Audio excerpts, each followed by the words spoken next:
Hello students, so we are back with your chapter number 5, organizing topic informal organization. In previous class we have discussed about informal organization and its features कि क्या होता है, कैसे work करता है. जैसे इसे हम deliberately create नहीं करते, जहाँ पे हमारे सेम टेस्ट प्रेफरेंसेस के लोग हमें मिलते हैं तो हम उनके साथ एक अच्छा रिलेशन फॉर्म कर लेते हैं. इनफॉर्मल टर्म्स हमारी हो जाती हैं.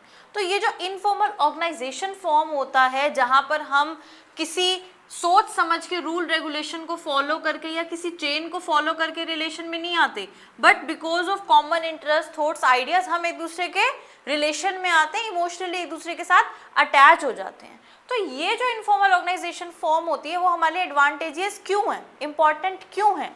First point, faster speed. इसकी जो स्पीड है कम्युनिकेशन की वो फास्ट होती है. जैसे हम अगर फॉर्मल चेन अथॉरिटी की जो फॉलो करते हैं, जो सिस्टम फॉलो करते हैं कि इस तरीके से हम कम्युनिकेट करेंगे या मैसेज हमारा from one part two another part flow होगा, वो टाइम कंज्यूमिंग होता है. उसमें हमारा काम थोड़ा डिले भी हो जाता है, जो हमने उसकी लिमिटेशन में भी डिस्कस किया था, क्योंकि छोटी छोटी बातों को भी हम एक फॉर्मल लाइन ऑफ अथॉरिटी को फॉलो करते हुए अपना पास ऑन करना पड़ता है. But because of informal organisation जहाँ पे हमारे ऐसे टर्म्स बन जाते हैं जिसमें हमें कुछ सोचना नहीं पड़ता, हम अपने आप ही कुछ इन्फॉर्मेशन अपनी कन्वीनियंस के अकॉर्डिंग, जैसी टाइम की नीड होती है उसके अकॉर्डिंग वो इन्फॉर्मेशन को पास ऑन कर देते हैं. ठीक है. और सुपीरियर्स के साथ भी हमारे रिलेशंस इस टाइप से फॉर्म हो जाते हैं कि बिना डरे, बिना हम कुछ ऐसा सोचे समझे उनके साथ इन्फॉर्मेशन शेयर कर सकते हैं. तो वो पूरा प्रोसेस फॉलो करके इन्फॉर्मेशन शेयर करने में ज़्यादा टाइम लगता है, बट इनफॉर्मल कॉन्टैक्ट होता है तो हमारी इन्फॉर्मेशन जो है वो फास्टली स्प्रेड होती है. ठीक है. इसकी स्पीड और फास्ट हो जाती है. Understood. Next point, fulfil social needs. देखिए, हर इंडिविजुअल की बहुत सारी नीड्स होती हैं, हर कोई अपने मॉनेटरी टर्म्स में अपनी ग्रोथ के लिए सब कुछ वर्क करता है, अपनी बेसिक नीड्स पूरी करता है. बट सोशल नीड्स होती है कि जब हम एक ग्रुप में रहते हैं, एक टीम के साथ वर्क करते हैं, ऑर्गेनाइजेशन में वर्क करते हैं, तो हम कहीं ना कहीं चाहते हैं कि उन लोगों के साथ हमारा अच्छा रिलेशन फॉर्म हो और कल को हमें कभी किसी की ज़रूरत पड़े तो कोई हमारे साथ खड़ा हो, like we have friends and family. तो जो सोशल नीड्स किसी ह्यूमन बीइंग की फुलफिल होती है किसी भी ऑर्गेनाइजेशन में, वो फॉर्मल ऑर्गेनाइजेशन में नहीं हो सकती, because formally 2 or 3 individuals are in contact with each other. एक प्रिस्क्राइब्ड पाथ है जिसको वो फॉलो कर रहे हैं, उनकी कंडीशंस एंड लिमिटेशंस है, रूल्स रेगुलेशंस है जिन्हें वो फॉलो कर रहे हैं. बट इनफॉर्मल ऑर्गेनाइजेशन में आपकी सोशल नीड्स फुलफिल हो सकती हैं, क्योंकि जो आपका ऑर्गेनाइजेशन फॉर्म हुआ है या ग्रुप फॉर्म हुआ है, that is not deliberately created. क्योंकि आपको उनके साथ अच्छा फील होता है, आप इमोशनली अटैच फील होते हो, आपके इंटरेस्ट, आपके थॉट्स, आइडियाज कॉमन हैं, तो आपने ग्रुप, एक टीम फॉर्म की. वो ग्रुप आपकी सोशल नीड्स फुलफिल करेगा कि कल को आपको कोई नीड है, कहीं पे आप कोई प्रॉब्लम फेस करते हो, कोई आपकी इमोशनल रिक्वायरमेंट है, वो नीड कहाँ पूरी होगी? इनफॉर्मल में. क्योंकि आप जैसे ही आवाज़ लगाओगे, your friends will be there for you. But formal में आप अपना रिलेशन देखोगे कि ये मेरे से अपर लेवल पे वर्क करते हैं, ये मेरे से लो लेवल पे वर्क करते हैं, इनके साथ मुझे ये बात करनी चाहिए या नहीं करनी चाहिए. Understood. Third point, fulfils organisation objective. Organisation का ऑब्जेक्टिव भी फुलफिल हो जाता है. कई बार क्या होता है कि फॉर्मल वे में हम काम करते हैं, डर के मारे हम इन्फॉर्मेशन पास ऑन ही नहीं करते कि कहीं हमारे लिए कुछ नेगेटिव पॉइंट ना आ जाए, कोई हमारे ऊपर इस तरीके का रूल ब्रेक करने की पनिशमेंट ना आ जाए, या हम कुछ ऐसा सोचते हैं कि कहीं हमने कोई गलती तो नहीं कर दी, उस चक्कर में हम आगे वो बात बोलते ही नहीं. और उस सिचुएशन में ऑब्जेक्टिव्स अचीव करना मुश्किल हो जाता है. अगर एम्प्लॉयज़ डर के मारे इन्फॉर्मेशन शेयर नहीं करेंगे तो ऑर्गेनाइजेशन के लिए अपना ऑब्जेक्टिव फुलफिल करना इतना इजी नहीं होगा. बट इनफॉर्मल वे में जब हमारे अंदर फियर नहीं होता, हम ये नहीं सोचते कि हमारे लिए ये सिचुएशन रिस्की हो सकती है, तो हम फ्रीली, फ्रैंकली अपनी इन्फॉर्मेशन को शेयर कर पाते हैं और अपने आइडियाज़ जो फॉर्मल चेन में हमें अलाउड नहीं है कि हम अपने इनोवेटिव आइडियाज़ को शेयर करें. बिकॉज जब हमारे पास formal chain of authority responsibility होती है, वहाँ पर जो हमें काम दिया जाता है हमें वही करना है. हम उससे ज़्यादा ना तो कर सकते हैं, ना उससे कम कर सकते हैं. यहाँ पर जब हमें ऑप्शन मिलते हैं कि हम इनफॉर्मल वे में अपने आइडियाज़ डिस्कस कर सकते हैं सुपीरियर्स के साथ, अपने मैनेजर्स के साथ, जो फॉर्मल वे में नहीं कर सकते, इससे क्या होगा? इससे ऑर्गेनाइजेशन को बेनिफिट होगा, वो अपने ऑब्जेक्टिव्स अचीव कर सकते हैं और टाइमली भी कर सकते हैं, कुछ नए आइडियाज भी मिल सकते हैं. ठीक है. So these were the advantages of informal organisation. Next आपकी आती है limitations. Every activity has its pros and cons, positive point भी हैं, नेगेटिव पॉइंट भी हैं। अच्छी बात है, इनफॉर्मली हमारे रिलेशन फॉर्म हो गए अपने पीयर ग्रुप के साथ, अपने अदर एम्प्लॉयज़ के साथ जो हमारे साथ वर्क कर रहे हैं, बट वो जो रिलेशन फॉर्म हुए हैं वो हमारी सोशल नीड फुलफिल कर रहे हैं, बहुत स्पीडी कम्युनिकेशन हो रहा है हमारा सबके बीच, बट हमारे लिए कुछ प्रॉब्लम्स भी क्रिएट कर रहे हैं, कुछ लिमिट्स भी क्रिएट कर रहे हैं। Like it creates rumours. कई बार क्या होता है कि कोई इंफॉर्मेशन किसी के बारे में जब इनफॉर्मल वे में पास होती है वो र्यूमर बन जाता है। ये एक छोटी सी बात होती है, वो इतनी बड़ी हो जाती है। आपने हिंदी में भी पढ़ा होगा ना, राई का पहाड़ बन जाता है।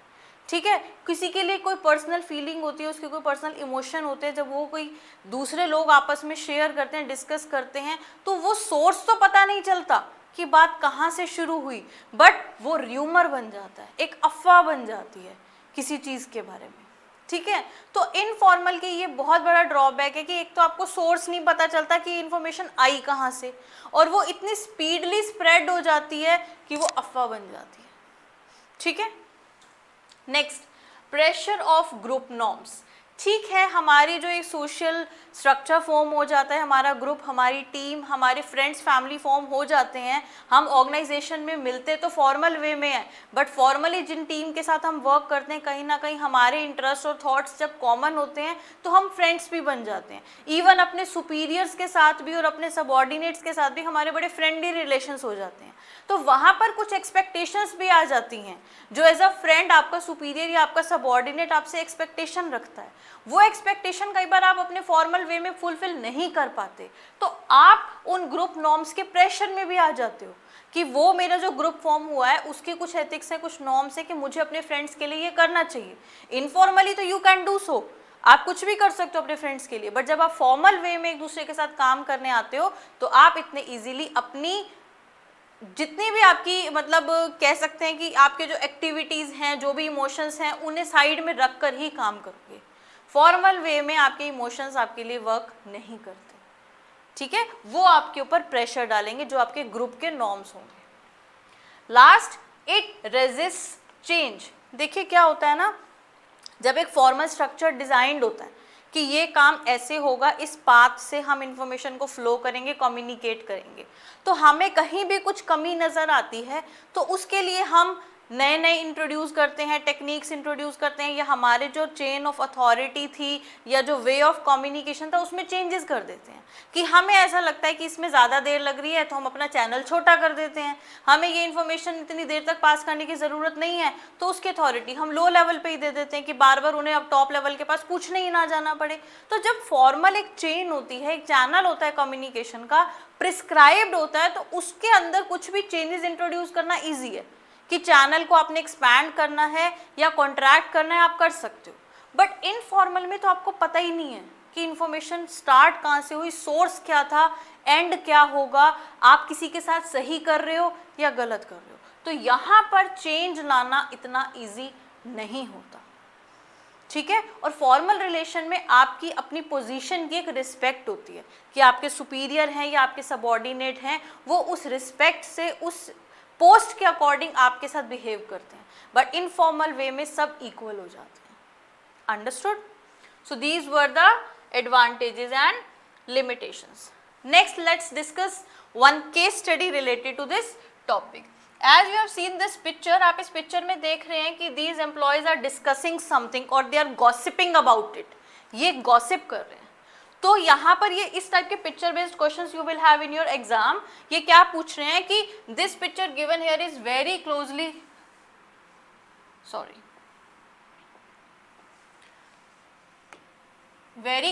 related to, you have to find the correct option. This picture is related to advantages of formal, advantages of informal, disadvantages of formal और disadvantages of informal। अब जब लोग इस तरीके से गॉसिप करेंगे अपने ऑर्गेनाइजेशन में जहाँ वो फॉर्मल वे में वर्क कर रहे हैं, उन्हें कोई बात पता चली किसी के भी बारे में, ऑर्गेनाइजेशन और किसी इंडिविजुअल के बारे में, तो they are gossiping about that, ये कर रहे हैं and she is also listening to that gossip. तो ये क्या है? ये इनफॉर्मल कम्युनिकेशन है, इनफॉर्मल ऑर्गेनाइजेशन है, बट दिस इज डिसएडवांटेजियस, ये अच्छा नहीं है। क्यों नहीं है? क्योंकि ये कभी भी अच्छे रिजल्ट्स ऑब्जेक्टिव्स के अचीवमेंट में हेल्प नहीं करेगा। इस टाइप का कम्युनिकेशन, इस टाइप का डिस्कशन र्यूमर्स क्रिएट करता है जो हमारे लिए अच्छे नहीं है, ठीक है। So in exam you will have such picture based questions also related to your topic. तो आपको अपने टॉपिक्स की क्लियर अंडरस्टैंडिंग होना बहुत जरूरी है। Understood? Hope you like it. Okay, so these were the features of formal organization.